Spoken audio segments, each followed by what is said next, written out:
एक बार की बात है, रात का समय था। राकेश अपने ऑफिस से घर की ओर लौट रहा था।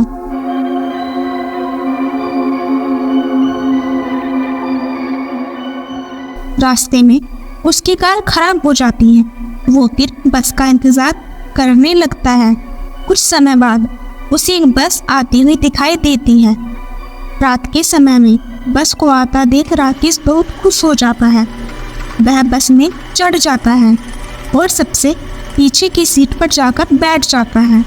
बस में ज़्यादा भीड़ होने के कारण वह टिकट नहीं लेता। राकेश सोचता है, बस में तो बहुत भीड़ है, मैं आज टिकट नहीं लूँगा। इतनी भीड़ में किसी को पता भी नहीं चलेगा और वैसे भी मैं सबसे पीछे जो बैठा हूँ। जैसे ही कंडक्टर टिकट लेने जाता है तो राकेश अपनी सीट से अलग दूसरी सीट पर चला जाता है। इस तरह वो टिकट नहीं लेता है। कुछ देर बाद राकेश कुछ अजीब सा महसूस करने लगता है। उसे कुछ अजीब सी आवाज़ें सुनाई देने लगती हैं, जैसे उसे कोई डरा रहा हो। कुछ देर बाद बस एक स्टैंड पर रुकती है। राकेश बस ड्राइवर के पास जाता है और पूछता है, ड्राइवर साहब, मुझे इस बस में डरावनी आवाज़ें क्यों सुनाई दे रही हैं? आखिर ऐसा क्यों हो रहा है मेरे साथ इस बस में? तभी ड्राइवर राकेश को उस बस कंडक्टर की कहानी बताता है। एक बार इस बस में एक कंडक्टर को कुछ डाकुओं ने मार गिराया था। आखिर उस कंडक्टर को डाकुओं ने क्यों मारा? ये उस समय की बात है जब हमारी बस हिमालय की ओर जा रही थी। रात बहुत हो चुकी थी और ठंड का समय था। उस समय कोहरा भी बहुत आ रहा था, जिसके कारण मैं बस बहुत धीरे धीरे चला रहा था। रास्ते में सब कुछ धुंधला धुंधला दिखाई दे रहा था। तभी कुछ आदमी बस में चढ़ जाते हैं और कंडक्टर उन लोगों से टिकट के पैसे लेने लगता है। तो भाई अपने अपने टिकट के पैसे निकालो। जैसे ही कंडक्टर ने टिकट के पैसे मांगे तो उन्होंने पैसे देने से मना कर दिया और इस बात पर कंडक्टर की उनसे लड़ाई हो गई। दोनों बहुत गुस्से में थे। जाओ उतरिए हमारी इस बस में से, आपको इस बस में नहीं बैठाऊंगा। क्या नहीं बैठाओगे इस बस में? हम तो इसी बस पर बैठ कर जाएंगे, तुझे जो करना है कर ले। कुछ देर बाद बहस करने के बाद डाकू अपनी बंदूकें निकाल देते हैं। क्या करोगे? तुम मुझे मारोगे? ए कंडक्टर, ज्यादा बकवास ना कर, वरना ये बंदूक देखिए, सारी की सारी गोलियां तेरे सीने में तार दूंगा। चुपचाप निकल यहाँ से, वरना मारा जाएगा। चल चल यहाँ से, दोस्त किसी और को दिखाना। मैं तुम्हारी इन धमकियों से डरने वाला नहीं हूँ। जल्दी उतरो यहाँ से, वरना पुलिस को बुला दूंगा। तुम गुंडे होंगे अपने घर के, मुझे यहाँ डराने की जरूरत नहीं है।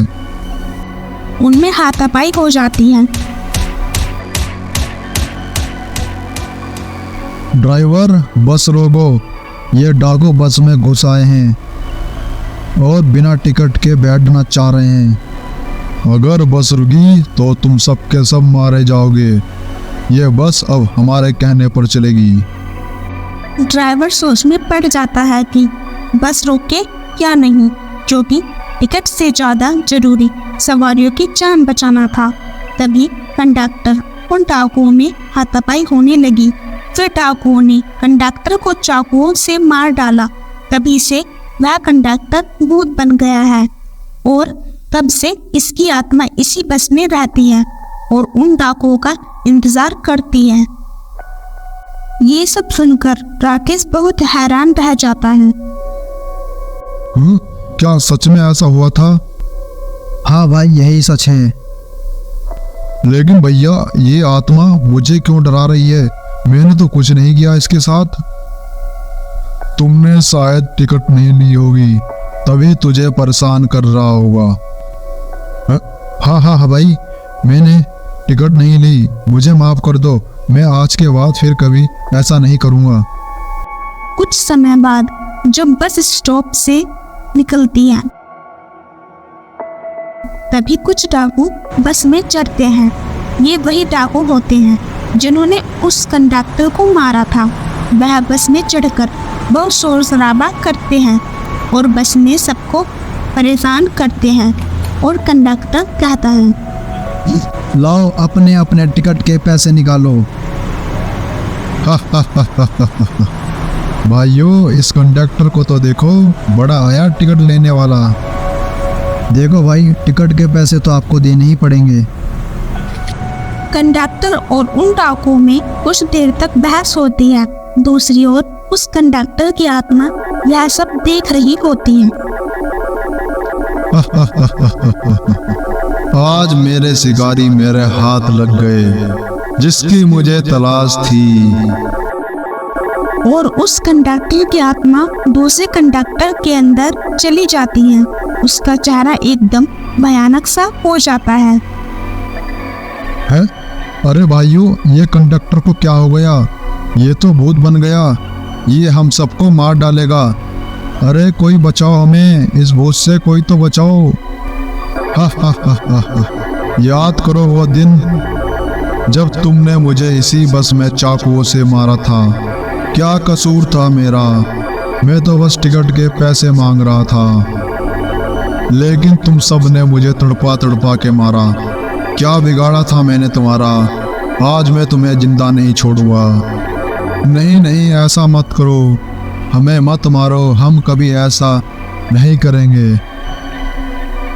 तुम सब अब मेरे से नहीं बच सकते, मैं तुम्हें सबको मार डालूंगा। नहीं नहीं भाई, हमें जाने दो।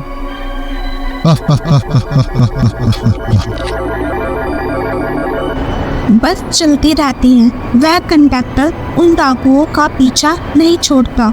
वो उनको बहुत मारता है।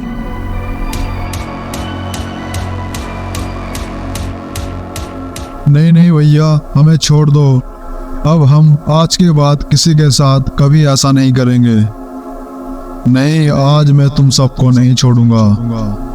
तुम सबको मारकर ही मुझे मुक्ति मिलेगी। वह आत्मा उन डाकुओं को मार देती है। कुछ देर बाद जोर जोर से बारिश, आंधी, तूफान और बिजली कड़कने लगती है, लेकिन बस अपनी स्पीड से ही चलती रहती है। तभी बस एक गुफा के सामने रुकती है। घना अंधेरा छा जाता है। तभी उस कंडक्टर की आत्मा उसके अंदर से निकल जाती है और वो बस भी उस कंडक्टर की आत्मा से मुक्त हो जाती है और सभी यात्री बहुत खुश हो जाते हैं।